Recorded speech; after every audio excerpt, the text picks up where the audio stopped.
La justice qui suit son cours normal. Exactement, un dossier strictement judiciaire. Très bien.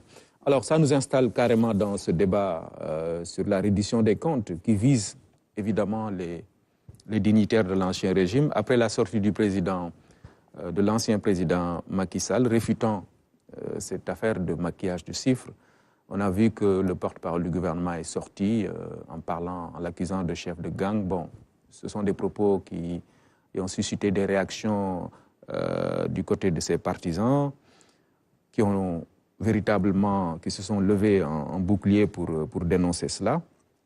Alors, vous, quelle est votre religion sur le rôle de l'ancien président et les poursuites qui sont brandies contre lui?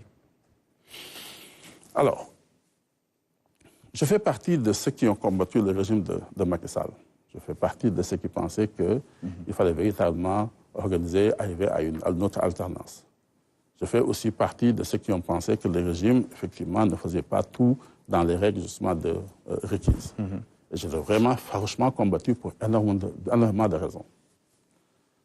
Mais je rappelle que lorsqu'on a fait l'alternance en 2000, on a poursuivi les gens du Parti socialiste. 2012, Macky Sall aussi a cru devoir poursuivre les gens, justement, du Parti démocratique sénégalais. Aujourd'hui aussi, c'est la même chose. Alors, première chose qui est un principe et qui doit être fondamentalement inscrit dans nos habitudes et dans nos pratiques politiques, c'est que la reddition des comptes doit être ordinaire. Ça n'a rien de spécial. On ne doit pas la faire pour sanctionner des gens, on ne doit pas la faire pour punir. Ça doit être un mécanisme naturel, applicable à tout moment, pas à la fin du régime, mais à tout moment. Et c'est ça, aujourd'hui, un des fondements de la démocratie. Toute personne qui a du pouvoir doit en assumer la responsabilité. On dit la responsabilité suit le pouvoir. Aujourd'hui même, c'est considéré comme étant un critère de classification des démocraties. S'il n'y a pas cela, et c'est d'ailleurs ça le problème du Sénégal, et c'est ça qui a été au centre justement des assises nationales et des travaux de la CNRI. Celui qui a du pouvoir doit en assumer les responsabilités et doit en répondre. Donc ça, c'est aujourd'hui, ça doit être une constante. Le principe de la redevabilité. Exactement, absolument. Donc il n'y a aucun problème justement à ce niveau-là.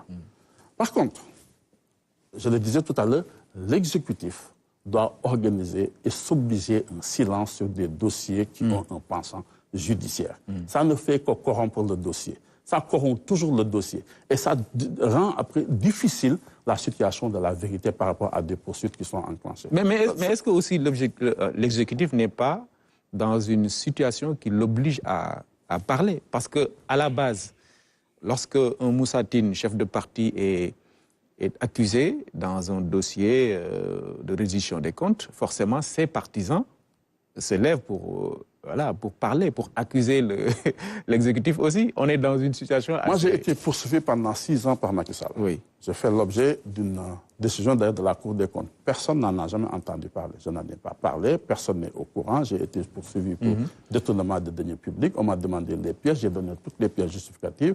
Ensuite, on m'a poursuivi pour faute de gestion. Alors, donc, aucun problème à ce niveau-là. Parce que je considérais que j'étais un citoyen ordinaire. J'ai géré en fait des deniers publics, des fonds publics. Au final, on m'a demandé de rendre compte, j'ai rendu compte.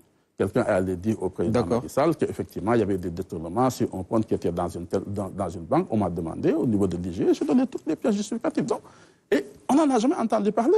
Vous venez d'être au courant. Pourtant, je l'ai fait 6 ans. Poursuivi pendant 6 ans. Aucun problème. C'est l'ancienne entente Kadakar. L'ancienne entente Kadakar. Personne ne sait que j'avais été poursuivi. J'ai été poursuivi pendant 6 ans. Je n'en ai jamais parlé, je ne l'ai jamais dit, je suis allé répondre. J'ai été convoqué une vingtaine de fois, je suis allé répondre. On m'a demandé, j'ai mis à disposition des pièces. Macky Sall n'en a pas parlé, je n'en ai pas parlé. Bon, il a cru simplement devoir de temps en temps m'envoyer des messages pour me demander de me tenir tranquille. Je ne me suis jamais tenu tranquille. On continue. Aucun problème. Alors, ça c'est la première chose. Maintenant, la deuxième chose, c'est quoi? C'est qu'aujourd'hui, on vise le président de la République. Bon, d'abord, le président de la République, il y a 2 choses. Il faut quand même faire attention.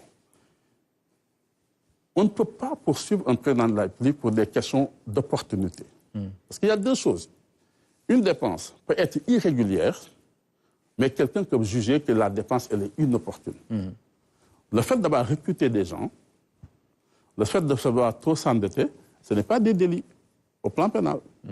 Maintenant, on peut condamner ça au niveau de l'opportunité et de la sincérité peut-être des budgets et des comptes publics. Ça, c'est vrai. Mais donc, faisons d'abord attention à cela. La deuxième chose, c'est qu'il y a quand même un certain nombre de choses aussi, il faut faire très attention. Vous avez l'article 29 qu'il y a dans le code électoral. Il est dans le code électoral depuis 1992. Les gens ont pensé que oui, c'est dans le dialogue, le deal de Khalifa Sall, comme on dit, entre guillemets, que ça a été inséré. Ce n'est pas vrai, c'était là depuis 1992. C'est Macky Sall qui a été le premier à l'utiliser contre des adversaires politiques. Faisons attention aussi. Le jour où on commence à poursuivre le président de la République pour haute trahison, attendez-vous aussi à ce que des régimes qui arrivent aussi poursuivent ceux qui sont sortants de haute trahison. Donc, il y a des mécanismes constitutionnels, il faut vraiment les utiliser en toute responsabilité. Je ne dis pas qu'on ne peut pas poursuivre un président de la République, mais je dis qu'il faut quand même utiliser les mécanismes en toute responsabilité. Pourquoi? C'est quoi la haute trahison?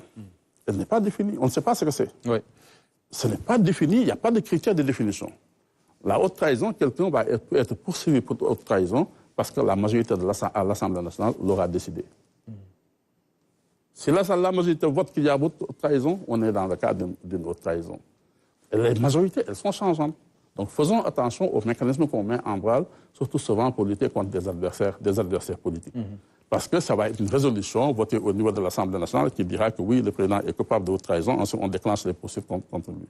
Donc c'est vrai qu'il y a un certain nombre de problèmes qui sont ici posés, il y a un certain nombre de difficultés qui sont ici posées, mais n'utilisons pas légèrement les mécanismes constitutionnels qui sont aussi graves que les poursuites contre un président de la République. Par contre, on peut aujourd'hui se donner les moyens d'ouvrir toutes les investigations relatives aux événements qui se sont déroulés au Sénégal entre 2021 et 2024. C'est tout à fait possible. Et ça, qu'est-ce qu'il faut? Il faudra continuer à voir qui est responsable, ouvrir des enquêtes. Et si à un certain moment, on se rend compte qu'il y a une responsabilité directe du président de la République sortant sur ce qui s'est passé, en ce moment-là, on pourra demander justement à ce qu'il soit poursuivi.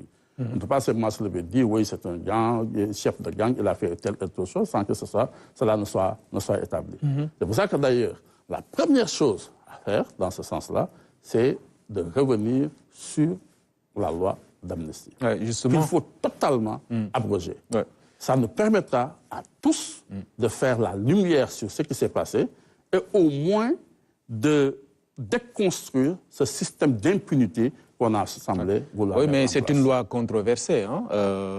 Aujourd'hui, la majorité est pour son abrogation.